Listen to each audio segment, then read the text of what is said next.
¿Cómo están? Buenas tardes, bienvenidas y bienvenidos a Contigo en Directo.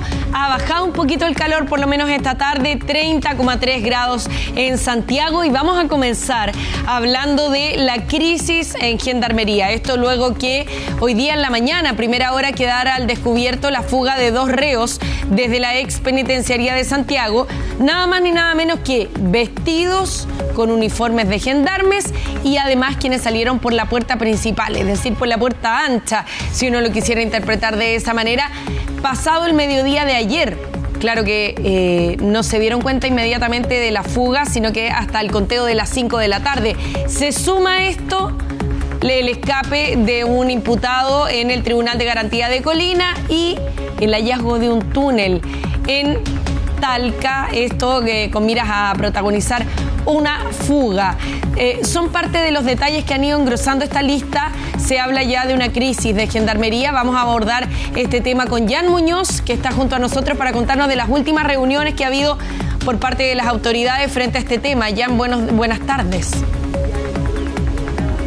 Sí, Karina, ¿cómo estás? Buenas tardes. Y a esto le voy a sumar una noticia que está en pleno desarrollo, de hecho, exclusivo del Contigo en Directo. Particularmente esto trasciende en el Centro Penitenciario Femenino, esto es la comuna de San Joaquín, donde también se está investigando hasta ahora un intento de fuga de parte de una reclusa, que esto trasciende cerca de las 10:30 de la mañana, cuando se estaba gestando la visita a ese centro penitenciario, y en ese entonces esta mujer ingresa hasta el gimnasio donde estaban estas personas e intenta fugarse desde ese lugar. Es una funcionaria de Gendarmería que se percata de esta situación y logra truncar este intento de huida, de evasión, como he llamado también de parte de las autoridades desde este penal. Esto se suma a los hechos que tú bien has comentado, Cari, y que lo estaba diciendo yo ahora en San Joaquín, está siendo investigado. En caso, al menos lo que yo le estaba diciendo es que fue encontrado a tiempo, esta mujer se percataron a tiempo de que estaba tratando de realizar este intento huido, porque la funcionaria, al ver que estaba acercándose hacia la salida, le consulta de quién se trataba,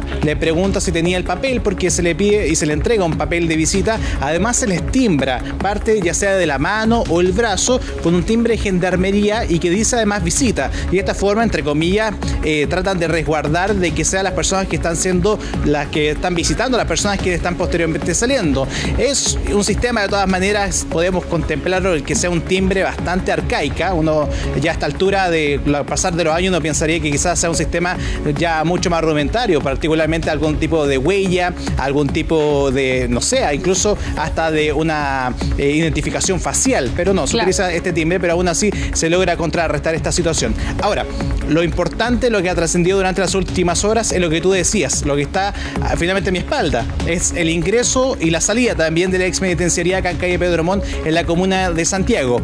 Es acá donde están estos dos sujetos, hace ya un día aproximadamente que se mantienen prófugos, ambos sujetos que son muy peligrosos. Tienen en su haber, uno de ellos tiene una condena por femicidio íntimo, por cadena de presidio perpetuo, y además otro sujeto que también tiene antecedentes por un homicidio frustrado contra un carabinero. Por 16 años es su condena. Son claramente dos personas que son muy complejas para la sociedad, y además se genera su libertad, Cari, tú lo decías, en un contexto que no tan solo es una liberación como hemos visto antes, de que alguien se equivocó con uniforme aparentemente, de que alguien no revisó bien la identidad, sino que acá salieron vestidos de gendarmes y que pasaron de una galería, que es la galería número 17, a una serie de filtros, son muchos los filtros, y que simplemente lo pasaron como si fuesen un gendarme más, y al punto de salir acá caminando y sin ningún tipo de premura. En la cámara de seguridad que está afuera, uno se puede dar cuenta de que salen simplemente caminando, ni siquiera salen corriendo, no tratan de levantar ningún tipo de sospecha, y es el último rastro, bien digo, que tiene hasta el momento el Ministerio Público, que está investigando tanto cómo se arrancaron o cómo se fugaron estos dos sujetos, y también la otra investigación que se está dando es dónde están, que son los dos puntos que tiene hasta ahora el Ministerio Público. Claro, y aquí nos preguntamos muchas cosas. Ayer, cuando abordábamos el tema de la fuga desde el Tribunal de Garantía de Colina, nos preguntábamos cómo no había un protocolo en términos de cerrar una mampara, abrir otra puerta para poder circular, es decir, tomar precauciones para evitar que un descuido permitiera que un imputado saliera escapando, tal como realmente ocurrió. Hay que mencionar que esa persona después fue ubicada afortunadamente en la casa de un amigo. Lo recapturaron y va a tener que comparecer a la justicia frente a los dos casos, el del robo, pero también el tema de la fuga. Pero aquí también nos preguntamos lo mismo, ¿cómo no hay un protocolo? ¿Cómo es que se dan cuenta de esta operación que hicieron estos dos reclusos para poder escapar de manera tan tardía? Esto se supone que se concreta pasado el mediodía, pero solo en el conteo de las 5 se dan cuenta. Entonces aquí, y lo que entiendo se está investigando por parte de las autoridades, Jan, es si alguien desde el mismo penal le facilitó los uniformes, porque a la luz de lo que ocurrió ahí, no parecieran ser copias, no parecieran ser uniformes hechizos, sino que parecieran ser uniformes reales, auténticos, y por lo tanto tiene que haber habido una coartada o alguien que les pasó esa indumentaria, ¿no? Si no, no hubieran podido concretarlo. Y lo otro, ¿cómo no se dan cuenta que no se trata de un recluso, sino que, o sea, que no se trata de un gendarme, sino de reclusos que iban saliendo, ¿no? Y que salen con toda tranquilidad. Sí. Exacto, y al menos, por ejemplo, pongámonos en el puesto de que quizá usaron ropa falsificada. Yo creo que la expertise que tienen los gendarmes sabrían identificar cuando están ante alguien que está vistiendo una ropa que no es la oficial. Entonces ahí uno empieza a descartar un poco quizá eso. Y eso, desde ya Gendarmería indicaron... Eso pareciera estar descartado, de plano. Desde primera hora, que a mí, por ejemplo, me tocó la vocería que hicieron a las 9 de la mañana, desde ahí ya se podía desprender de que los uniformes eran auténticos. O sea, aquí no se ha hablado nunca de falsificación. Exactamente. De hecho, el director nacional de Gendarmería, él mismo indicó de que acá hay gente que está involucrada. O sea, él ni siquiera dio un espacio a la duda, él inmediatamente ya está acusando y por eso se removieron a 4 personas. En este caso, uno de ellos es el jefe, bien digo, acá del penal, además del alcaide. Son otras 3 personas que también fueron delegadas de este puesto y que cada uno de ellos tienen roles que son bastante importantes, que son quienes están asumiendo la responsabilidad de lo que ocurre al interior de la expenitenciaría. Hay un elemento a considerar dentro de esta investigación, porque acá cuando conversamos con el fiscal Marco Pastén, que al igual que otros casos, por ejemplo el caso del sicario que termina después posteriormente se genera esta situación con los documentos, con la jueza, si lo recordarán, ¿sí? Bueno, desde ahí que Pastén ha tomado la indagatoria particularmente lo que ocurre al interior del penal y también, por ejemplo, lo que trascendió con la corrupción, con gendarmes donde fueron detenidos muchos durante los últimos meses. Bueno, él indica una información muy importante, de que desde que se origina este plan, a través de las cámaras de seguridad que están dentro del penal, hasta que salen acá, donde yo estoy parado, trascendieron tan solo 13 minutos. O sea, fue muy rápido. Muy rápido. O sea, uno se pregunta cómo lo hacen tan rápido si hay tantos filtros, o uno lo presume, al menos como ciudadano común. Además de eso, hay que considerar y contemplar que recién se dan cuenta, como tú bien decías, Cari, a las 5 de la tarde, cuando se hace el conteo, este censo, para poder cotejar cuántas personas hay por celda, y ahí se empiezan a percatar de que les faltaba gente, le faltaban 2 personas.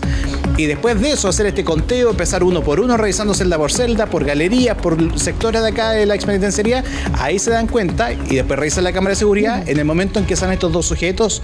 Y claro, o sea, ya estos delincuentes tienen 5 horas a partir de ahí, al menos, a favor de ellos, para poder ocultarse o poder finalmente arrancar a cualquier lugar del país. Y no estamos hablando de cualquier delincuente, o sea, estamos hablando, en uno de los casos, como yo le decía, es un sujeto que está acusado por femicidio íntimo, fue condenado directamente, no acusado, condenado contra su ex conviviente en la comuna de Puente Alto. A él le pesa una condena de presidio perpetuo, o sea, son muchos años los que tiene que finalmente llevar a cabo esta condena. El segundo sujeto, que es más joven, se trata de un hombre que tiene una serie de condenas y además tiene un perfil anarquista. Él es también condenado por delito de homicidio frustrado contra carabineros, además de lanzamiento de objetos contundentes Molotov en el año 2018 y 2019, y contra él pesa una condena de 16 años. O sea, no estamos hablando de que acá hay alguien que robó algo en un centro comercial. O sea, estamos hablando de delitos muy graves y que además esto termina revictimizando a las víctimas, ya sea este carabinero que se generó este intento finalmente de homicidio, y como también la ex conviviente y la familia, por cierto, en este femicidio íntimo que se termina registrando en la comuna de Puente Alto. ¿Qué respuestas se le dan a esas familias? ¿Qué seguridad se les da a esas 2 familias también que sufren a partir de esto? Porque no saben si es que esta persona incluso puede volver, que es también uno de los pensamientos que tienen ellos. Y ante esto mismo, estamos ante la presencia de una de las crisis más grandes que tiene Gendarmería. O sea, ya lo veíamos con el sicario, cuando se genera este error de liberación que fue cotejado, entre comillas. Además, el hecho de lo que ocurre ya los últimos meses con liberaciones, con sujetos que terminan arrancando de audiencia de formalización. En fin, es muy compleja la situación que se está viviendo. Quiero invitar que revisemos, Cari, las declaraciones que entregó el director de Gendarmería, que habla particularmente de la corrupción que se está viviendo, porque acá no hay cómo tapar el sol con un dedo. Lo que se está viviendo en el interior de Gendarmería, el mismo director lo dice, es corrupción. Hay gente que está a favor de estos sujetos, que trabaja con estos delincuentes y que le permiten que termine permeándose todas estas barreras de seguridad que se han interpuesto en distintos centros de reclusión en nuestro país. Le hemos puesto el pecho a las balas, hemos sido honestos ante ustedes, hemos estado en las unidades con mi equipo que me acompaña y con otros tantos que no nos pueden acompañar acá. Hemos estado posicionados en el país y donde están los problemas y no escondidos en una oficina. No ha sido el estilo nuestro esconder el polvo debajo de la alfombra, ni cocinar la impunidad entre cuatro paredes para hacer prescribir sumarios administrativos de los corruptos. Hemos enfrentado como nunca antes la corrupción. Y a veces también sí con un desenlace un poco injusto, porque se dice, pero ¿cuán corruptos eran? Bueno, si nosotros dijimos que le íbamos a enfrentar, por lo tanto estamos aportando para el diagnóstico, estamos aportando con la verdad, estamos diciendo que probablemente durante bastantes años el estilo que hubo fue guardar silencio cómplice, coadministrar, reunirse entre cuatro paredes, hacer prescribir sumarios, no sancionar a los deficientes, y ahora cuando lo hemos hecho, evidentemente que hay públicos que están descontentos. Bueno, es complejo el balance que hace el director de Gendarmería, Jan. Hay que mencionar también que durante esta mañana se informó que inmediatamente se había pedido la remoción del director regional metropolitano de Gendarmería, el coronel Héctor Labrín, y además se desvincularon a las 3 primeras jerarquías de la cárcel, o sea, el alcaide, el jefe operativo y el jefe de régimen interno de la ex penitenciaría de Santiago, quienes son las primeras autoridades en pagar con su cargo esta crisis y esta fuga en particular, que además ha sido definida por las mismas autoridades como la mayor fuga o la mayor crisis carcelaria de los últimos 30 años. Esto tiene que ver además como ha sido definido como una fuga sin precedentes, sobre todo porque si uno lo mira desde afuera, corresponde a una operación en la que prácticamente no hubo violencia. O sea, de hecho no hubo ni un acto de violencia. No. Se caracterizaron como gendarmes, se pusieron los uniformes y salieron caminando. En el video que ha trascendido el último, queda en evidencia la tranquilidad con que salieron. Hasta eso al parecer tenían estudiado, porque que estamos viendo en imágenes, porque miren, salen caminando, me van a perdonar, pero nosotros que estamos al lado de la ex penitenciaría, uno a diario ve esta imagen, los funcionarios caminando, cruzan la calle, van, compran algo de repente, o se van a otro lado, o muchas veces van con su bolso de ejercicio. Así, con este relajo, así se fueron. Por lo tanto, eso es como una rutina. Claro, y una especie de burla finalmente, ¿no? Más allá de la fuga, que ya es una burla en sí, haberlo hecho de esta manera solo aumenta la sensación de que aquí los mecanismos de control no funcionan. Y aquí lo grave en este minuto es que ninguno de estos 2 reclusos ha sido encontrado y ellos tienen características especiales, han sido definidos como reos de alta peligrosidad. Por lo que tú contabas, uno de ellos condenado a cadena perpetua por un femicidio, por lo tanto con un grado de violencia considerable, y el otro por violencia política, violencia contra autoridades, contra carabineros, también con una condena cercana a los 16 años de cárcel, pero ambos han sido calificados como reos de alta peligrosidad. Y el problema es que hoy día ellos están sueltos y en cualquier parte, y además con un aparato que les permite escapar, que es lo más grave y lo más preocupante, ¿no? Porque tanto que se habla de la remodernización o de la modernización de Gendarmería, de los proyectos que tienen que existir para que la institución pueda subir el estándar de rendimiento, de formación, de lo que se exige a los gendarmes, de la eficiencia de los gendarmes, pero nada de eso va a funcionar si es que desde dentro no existe total certeza de que hay un compromiso por parte de los funcionarios, ¿no? Y cada vez se han ido produciendo más hechos que siembran la duda. Hoy día es difícil imaginarse que no haya dentro de Gendarmería los brazos del crimen organizado después de estas cosas, ¿no? Claro, y de hecho eso ha sido parte de lo que se ha conversado durante la última audiencia. Si recordarán el caso donde se detuvo decenas de gendarmes hace un par de meses atrás, investigación liderada también por el fiscal Marco Pastén, daba cuenta de estos sujetos que finalmente eran de visitas y que junto a gendarmes ingresaban droga, carne, comida, bebestibles, a un valor claramente catastrófico, porque de hecho lo comentábamos ese entonces, Cari, de que, pues, no sé, por ejemplo, un kilo de carne cobraban 500.000 pesos. O sea, esa desfachatez que está internada e interiorizada en algunos funcionarios de Gendarmería, y eso es lo que termina generando la crisis que estamos viviendo ahora. Hay una observación que yo me percaté ayer cuando estábamos acá en el Centro de Justicia, y después posteriormente estábamos en la salida de Fran Mayra. Me percaté de un detalle que al menos a mí me llamó la atención respecto a cómo se termina identificando los gendarmes, porque acá nosotros estábamos en la zona de tránsito, y en ese lugar entraba y salía personas como Pedro por su casa, pero no se le pedía ni credencial, no se le pedía una placa. Uno entiende que quizás el portero, el gendarme, puede conocer a algunos de los trabajadores, de los funcionarios, pero conocer a los 200, 300 que quizás trabajan en este lugar es bien complejo. O sea, yo al menos veo que, por ejemplo, nosotros en el canal tenemos que entrar con identificación a todos lados, a todas las puertas para poder abrir. Entonces uno sostiene o espera de que instituciones y situaciones como esta, acá nosotros no estamos en una cárcel común. Claro. Nosotros acá estamos en la cárcel de alta seguridad y la más importante de Chile. Claro. O sea, nosotros lo comparamos con la realidad o la que vive la mayoría de la gente en sus empresas donde trabaja, si es que si es que es un empleado dependiente. Todos tenemos que someternos a las reglas que existen en los diferentes trabajos. Esas reglas pasan por identificarse, por tener una credencial, por tener algún distintivo. Y nosotros y la gran mayoría de los chilenos trabajan en instituciones que no son las cárceles. Con mayor razón, al interior de una cárcel debiera existir ese estándar de seguridad como para poder identificar a quienes son o no son. Tú mencionabas recién otro intento de posible fuga que se está investigando en la cárcel, el Centro Penitenciario Femenino de San Joaquín. Y ahí tú mencionabas que a las visitas les ponen un timbre.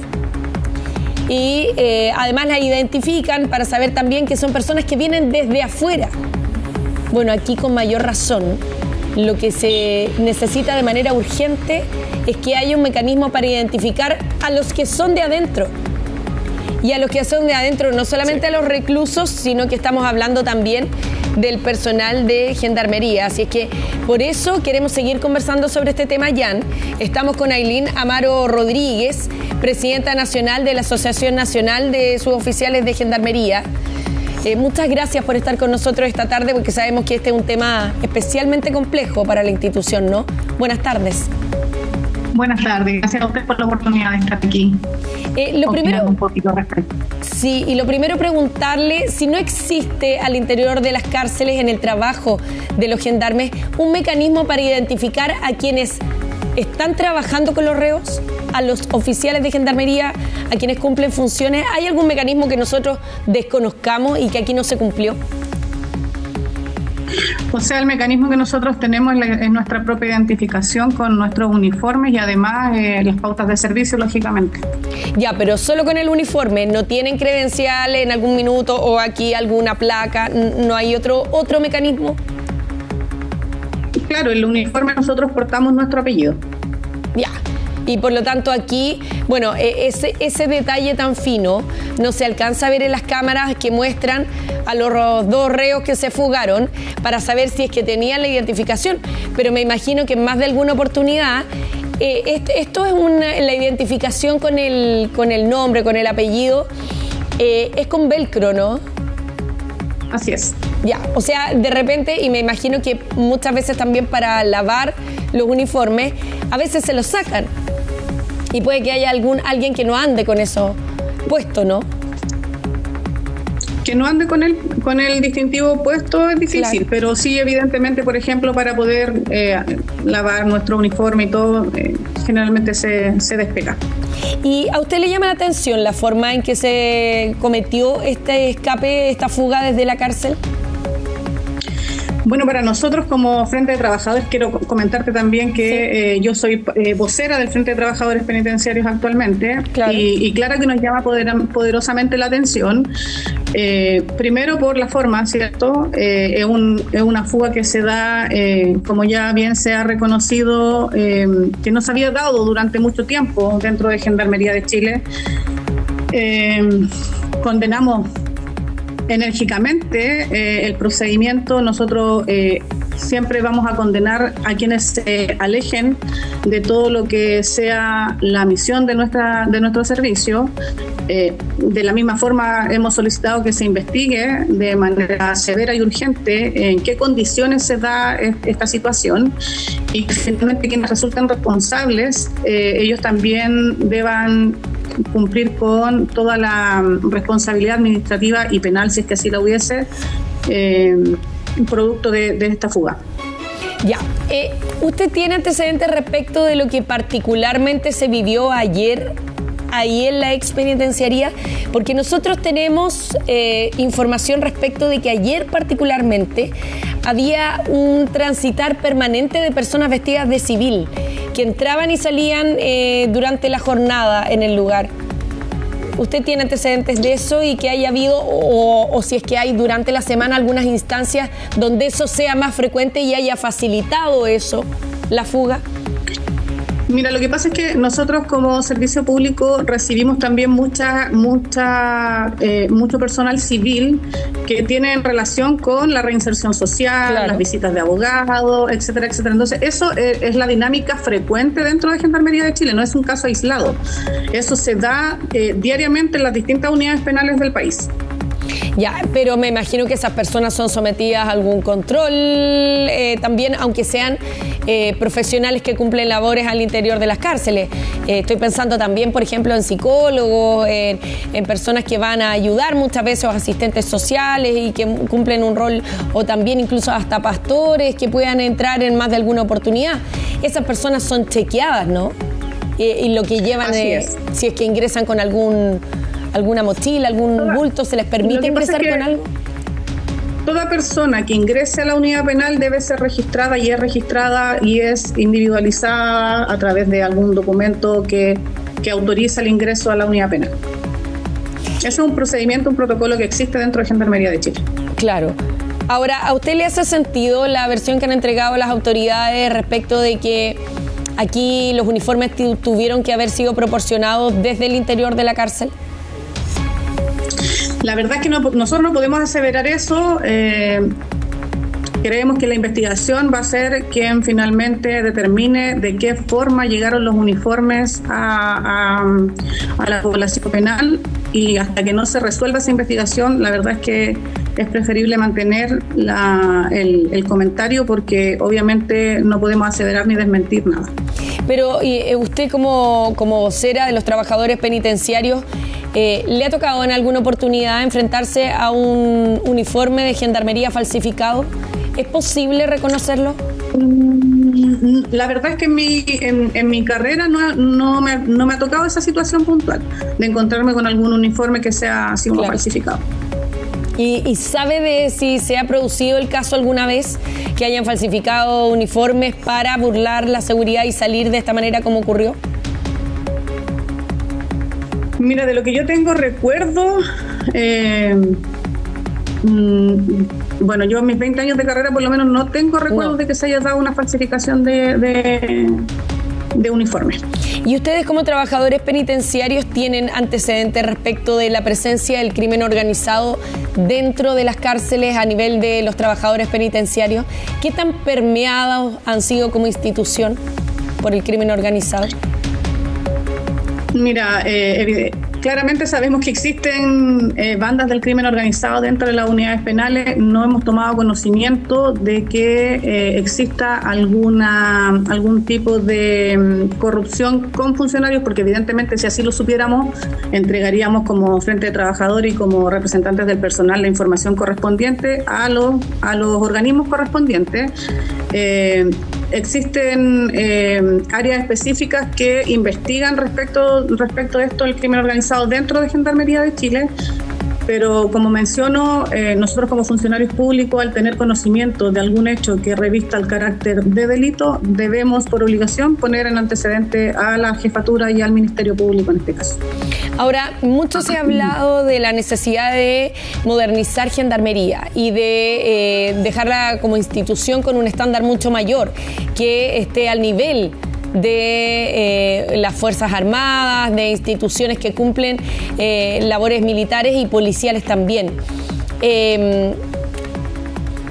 Ese proceso de modernización ha tenido escasos avances. ¿Qué debiera hacerse primero aquí? Porque también a la luz de todos los casos que se han producido, que ayer se registraron 3 a lo menos que llamaron mucho la atención, uno en Talca con el hallazgo del túnel, la fuga del imputado en Colina y la fuga de los reclusos en la ex penitenciaría, uno tendiera a pensar que primero es necesario saber y conocer al personal que está al interior de las cárceles antes de modernizarlo, ¿no? ¿Qué esperan ustedes del proceso que viene y qué debiera ir primero? Mira, la verdad es que como Frente de Trabajadores nosotros hemos sido súper enfáticos en señalar que estamos de acuerdo con la modernización de Gendarmería de Chile, creemos que es necesaria, creemos que es urgente fortalecer todo el sistema penitenciario, pero eso debe hacerse con los trabajadores. Nosotros hemos tratado de generar los puentes con el Ministerio de Justicia. El día de ayer entregamos una carta con una propuesta de un proyecto de modernización que aborda el sistema italiano en general, al presidente de la República, al presidente electo y así también al ministro de Justicia. Creemos que poder generar una instancia de modernización debe ser de la mano de quienes trabajamos directamente con la población penal y conocemos la dinámica del servicio de Gendarmería de Chile. Claro. Es que además, ¿sabe por qué se lo pregunto? Porque aquí también se habla de aplicar modelos extranjeros, por ejemplo, dentro de las cárceles. Pero ¿qué posibilidad real existe de aplicar esos modelos que sean más estrictos si es que el crimen organizado pudiera estar desde dentro ya?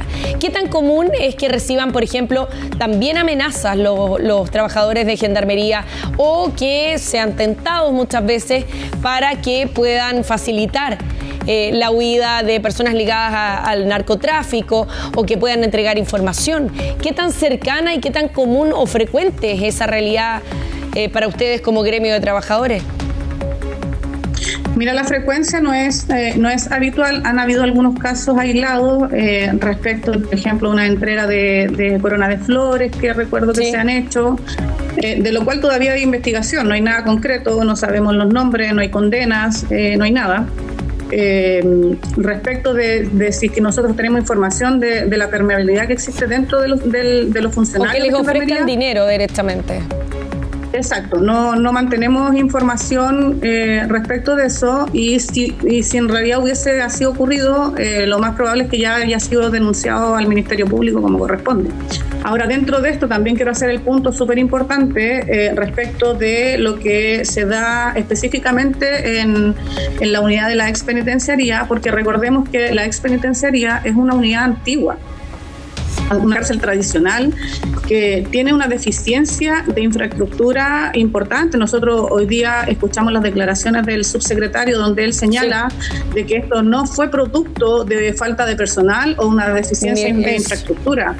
Y yo quiero recordarles que la expenitenciaría fue creada para un número de 2.400 internos y hoy día esta unidad alberga alrededor de 6.600 internos, compartiendo el mismo metro cuadrado que inicialmente fue creada. Entonces, también existe ahí un factor que genera conflicto tanto en la segregación como en el control de la población penal, porque evidentemente contamos con un mayor número de internos por metro cuadrado. O sea, ¿usted cree que se podría haber evitado una fuga como esta si es que hubiera habido más personal? ¿Que esto también se produce por una falta de personal? Lo que pasa es que más allá de la falta de personal, lo que yo quiero instaurar es que para poder segregar y controlar a una población penal, también necesitamos nosotros funcionarios tener los respaldos suficientes. Es decir, necesitamos, lo ideal es que esa unidad baje la cantidad de internos que día tiene para poder mantener un control mucho más efectivo respecto de todos los movimientos, los desplazamientos, la segregación de la población penal, incluso la clasificación. Bueno, son aspectos que ha tocado la autoridad, son aspectos que evidentemente van a tener que abordar cualquier proyecto de modernización de Gendarmería que se impulse de aquí en adelante, al margen de que ha habido ya intentos que tienen a proyectos en el Congreso, pero que eso no ha avanzado y que por lo tanto ahora más que nunca esperemos se pueda agilizar. Ailén Amaro, muchas gracias por haber estado con nosotros en Contigo en Directo. Que esté muy bien. No, muchas gracias. Muy amable. Igualmente. Hacemos una pausa y regresamos para seguir conversando en esta tarde de jueves.